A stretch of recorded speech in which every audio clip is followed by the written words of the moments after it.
رب اشرح لي صدري ويسر لي أمري واحلل عقدة من لساني رب زدني علما رب زدني علما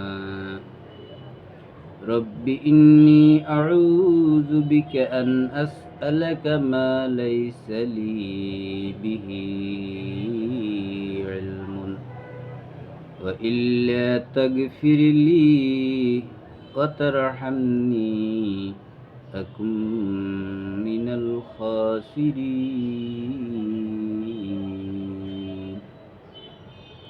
أعوذ بالله أن أكون من الجاهلين أعوذ بالله من الشيطان الرجيم بسم الله الرحمن الرحيم إنا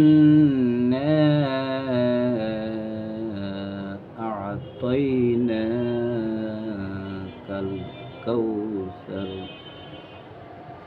فصل لربك وانحر إن شانئك هو الأبتر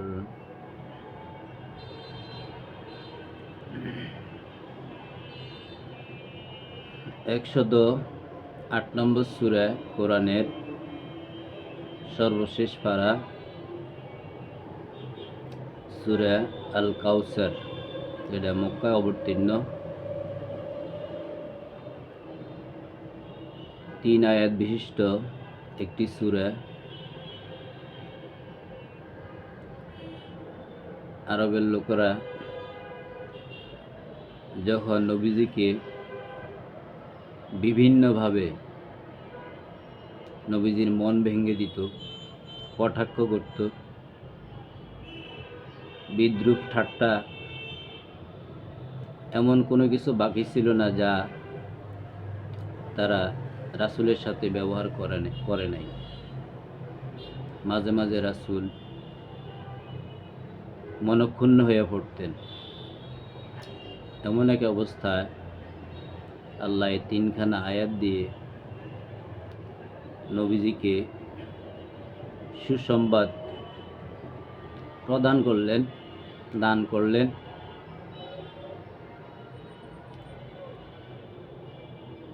ইতিপূর্বে এত সুন্দর সুসংবাদ নবীজি আর কখনো শুনেন নাই। সেই সূরাটি তেলাওয়াত করছি। কি ছিল সেই সুসংবাদ? ইন্না আ'তাইনাকাল কাউসার, নিশ্চয় আমি আপনাকে দান করেছি আল কাউসার, কাউসার দান করেছি। কাউসার অনেকে বলে জমজমের কূপ, অর্থাৎ বিচারের মাঠ যেদিন কায়েম হবে সেদিন নবীজির উম্মতদেরকে কাউসার পানি পান করাবেন। এটি সাধারণত আলোচনা আছে, আমাদেরকে এটাই বোঝানো হয়। কিয়ামতের মাঠ হবে তামার, মানুষ সেদিন এত বেহুশ, এত অস্থির থাকবে। কিয়ামতের মাঠের দৃশ্য চিত্র এত ভয়াবহ হবে, এত ভয়াবহ হবে,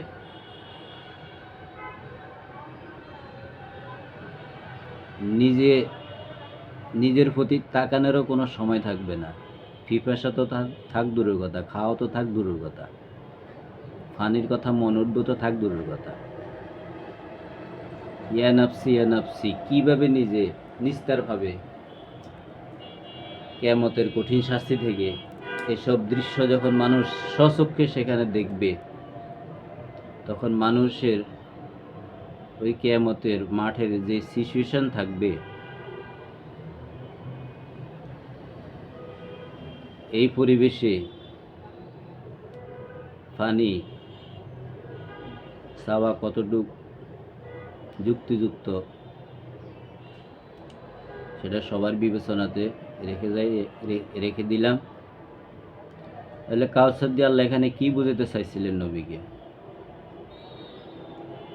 আল কাউসার, জমজমের যে কূপটা, এটা হইল আরবে পানির একটা উৎস।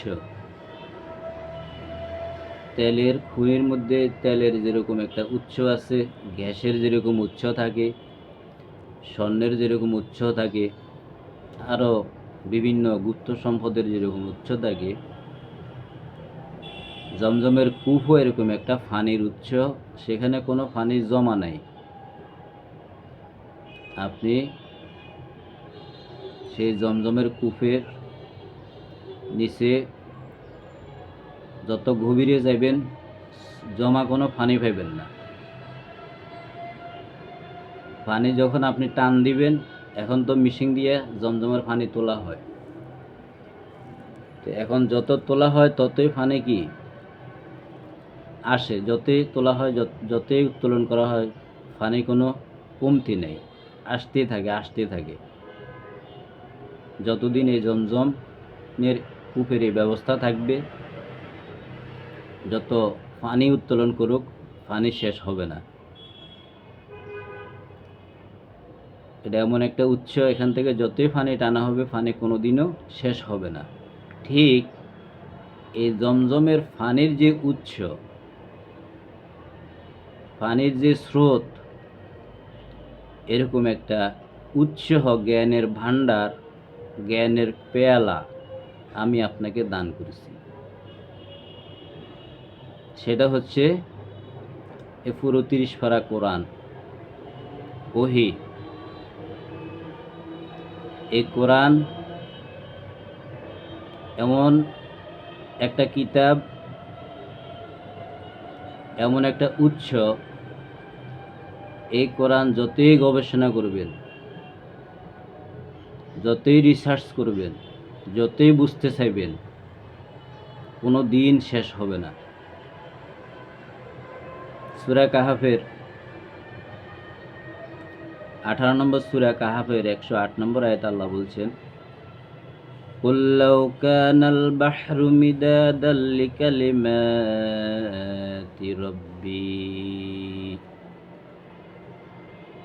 কুল লাউ কানাল বাহরু মিদাদাল লিকালিমাতি রাব্বি লানাফিদাল বাহরু ক্বাবলা আন তানফাদা কালিমাতু রাব্বি ওয়ালাউ জি'না বিমিসলিহি মাদাদা।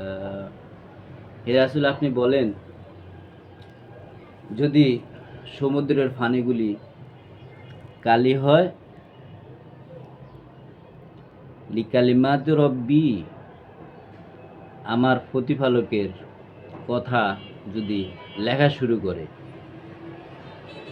আমার প্রতিপালকের আল্লাহর কথা যদি সেই কালি দিয়ে যদি লেখা শুরু করা হয়, লানাফিদাল বাহরু, নিঃশেষ হয়ে যাবে, কালি শেষ হয়ে যাবে, ক্বাবলা আন তানফাদা কালিমাতু রাব্বি, আমার প্রতিপালকের নাম শেষ করার আগে। ওয়ালাউ জি'না বিমিসলিহি মাদাদা, যদিও আবার সেই সমুদ্রকে আবার কালি পুরানো হয়, আবার যদি আল্লাহর এই নাম রচনা করা হয়, আল্লাহর সৃষ্টি নিয়ে, আল্লাহর এই কিতাব নিয়ে গবেষণা করা হয়, আল্লাহর কথা আলোচনা করা হয়, আল্লাহকে বুঝতে চেষ্টা করা হয়, আল্লাহকে জানতে চেষ্টা করা হয়, সমুদ্রকে যতবার কালি দিয়ে পরিপূর্ণ করবে আর লিখবে, কালি শেষ হবে আল্লাহর গুণগান আল্লাহর পরিচয়, আল্লাহর কথা কোনোদিন শেষ হবে না। জমজমের পানি যেরকম কোনোদিন শেষ হবে না, যতই টানবে ততই আসবে, যতই টানবে ততই আসবে। এই কোরআন আপনি যতই গবেষণা করবেন, যতই রিসার্চ করবেন, এটা এমন একটা উৎস, এটা এমন একটা জ্ঞানের উৎস, এমন একটা জ্ঞানের ভাণ্ডার, জ্ঞানের পোয়ালা। সেই জ্ঞানের উৎস আমি আপনাকে দিয়েছি, সেই জ্ঞানের ভাণ্ডারটা আমি আপনাকে দিয়েছি। নবীকে সুসংবাদ দিচ্ছেন যে আমি আপনাকে এত বড় একটা জ্ঞানের ভাণ্ডার, জ্ঞানের উৎস দান করেছি, সেটা হচ্ছে কোরআন। ফাসল্লিলি রব্বিকে, আপনি সেই কোরআন রিসার্চ করুন, অনুশীলন করুন, গবেষণা করুন, চিন্তা করুন আপনার প্রতিপালকের জন্য। আপনার প্রতিপালককে চিনুন, আপনি প্রতিপালক সম্পর্কে বুঝুন। অনহার, তারপরে আপনি বুক ফুলিয়ে, যারা যারা আপনাকে কটাক্ষ করে, যারা আপনাকে বিদ্রুপ করে, ঠাট্টা করে, শিকড় কাটা বলে, মূল নাই বলে, এদের সামনে আপনি বুক ফুলিয়ে আমার এই জ্ঞান ভাণ্ডার থেকে, এই কোরআন থেকে, কিতাব থেকে আপনি বলুন, বুক ফুলিয়ে বলুন, ইন্না শানিআকা, আপনি শিকড় কাটা নয়, মানে মূলহীন নয়, আপনি হচ্ছেন এই আরবের একজন বৈধ নাগরিক। হুয়াল আবতারা, তারা হচ্ছে অবৈধ নাগরিক, তাদের মূল নেই। যে গাছের মূল থাকে না, এই গাছ কি মারা যায়। তো নবীজির যখন সব কিছু, নবীজিকে যারা সাহায্য করত, দেখভাল করত, দেখাশোনা করত, যারা নবীজির ভালো মন্দর খোঁজখবর নিত, এরা যখন একে একে বিদায় হয়ে যায়, তখন নবীজির মন যখন স্বাভাবিকভাবে ছোট হওয়ার কথা, তখন এই কাফেররা, মুশরিকরা নবীজিকে নানান ধরনের কটাক্ষ করত। নবীর কেউ নাই, নবীর শিকড় কাটা, মূল কাটা, এখন কই যাব। আল্লাহ রাব্বুল আলামিন বলতেছেন যে ইন্না শানিআকা, তুমি ইন্না শানিআকা, তোমার যে বিরোধীরা, তোমার যে শত্রুরা, তোমার যে সমালোচনাকারীরা, এরাই মূলত শিকড় কাটা, এদেরই মূল নেই, এরা অবৈধ নাগরিক আরবের। আর ইন্না শানিআকা, তুমি বৈধ নাগরিক। 90 নম্বর সূরা বালাদের মধ্যে আল্লাহ বলছেন লা উকসিমু বিহাযাল বালাদ, আল্লাহ কসম খেয়ে বলছেন যে তুমি এই বিহাযাল বালাদ, উকসিমু বিহাযাল বালাদ, আমি এমনি এমনি কসম খাচ্ছি না এই শহরের, এই নগরীর, এই আরব নগরীর, এই মক্কা নগরীর। আনতা হিল্লুম বিহাযাল বালাদ, তুমি এই নগরীর বৈধ একজন নাগরিক, তুমি একজন এই নগরীর বৈধ নাগরিক। অওয়ালিদি ওয়া মা ওয়ালাদ, আর তাদের শপথ পিতা এবং পুত্র, অর্থাৎ পিতা ইব্রাহিম, পুত্র ইসমাইল, তাদেরও জন্ম এই কাবাতে, তারাই কাবা নির্মাণ করছে। এরাই কি এই আরবের এই কাবার বৈধ নাগরিক। কে? রাসূল সাল্লাল্লাহু আলাইহি সাল্লাম, ইব্রাহিম, পুত্র ইসমাইল, এরাই প্রকৃত নাগরিক, এরাই আসল বৈধ নাগরিক এই কাবার। আর যারা তোমার বিরোধী, যারা তোমার সমালোচনা করে, যারা তোমাকে শিকড় কাটা বলে, এরাই হইল অবৈধ, এদের কোনো বৈধতা নাই। ইন্না শানিআকা হুয়াল আবতার, নিশ্চয় আপনি বৈধ একজন এই আরবের, এই মক্কার নাগরিক, আপনি শিকড় কাটা না। হুয়াল আবতার, তারাই হলো অবৈধ, তারাই হলো শিকড় কাটা। এ হচ্ছে সূরা কাউসারের সংক্ষিপ্ত আলোচনা। আমরা সূরাটা বুঝতে চেষ্টা করি, কোরআন বুঝতে চেষ্টা করি, যতটুকু সম্ভব আমরা আমাদের দিন রাত কোরআন পড়া থেকে যেন দিনটা অতিবাহিত না হয়, রাতটা অতিবাহিত না হয়, যে কোনো সময় আল্লাহকে স্মরণ রাখি, আল্লাহর কোরআন একটি আয়াত হইলেও বুঝতে চেষ্টা করি। ওয়া আখিরু দাওয়ানা আলহামদুলিল্লাহি রাব্বিল আলামিন।